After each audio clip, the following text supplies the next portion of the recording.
திங்கிறியே அப்படி சொல்லடி பட்டு ரோசா. தினம் கறி மீன் போட நீ என்ன சம்பாரிச்சா கொடுத்துருக்க? மண்டை வீங்கி பயலே தள்ளடாங்கட்டு. நீ புளிக்குழம்பே வை, கூட ரெண்டு முட்டையை மட்டும் அவிச்சு போட்டுரு. ஏன்னா நான் புள்ள பத்தவ பாரு, உடம்பெல்லாம் இங்க கலந்து போய் கிடக்கு. அது சரி, புள்ள பத்ததுக்கு அப்புறம் தான் கலந்துச்சா? சும்மா அறியாங்கட்டு.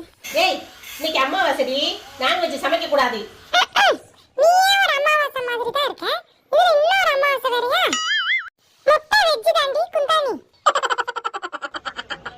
அது எப்பையில இருந்துடி முட்டை வெச்சிலாச்சு? பாத்தியா, இது கூட தெரியாம வஞ்சகம் இல்லாம தின்னு வயித்தை மட்டும் வளர்த்து வச்சிருக்க. எங்க உன் புருஷன் பணங்காமண்டே, அவனை கூப்பிட்டு ஒரு 10 முட்டை மட்டும் வாங்கிட்டு சொல்லு சீக்கிரம். பணங்காமண்டேனா? அவர் காதுல மட்டும் விழுந்துச்சு பாத்துக்க. முட்டா ஊருக்கு ஒரு பேர், வீட்டுக்கு ஒரு பேர், ஆளுக்கு ஒரு பேர் வைக்கிறீங்க.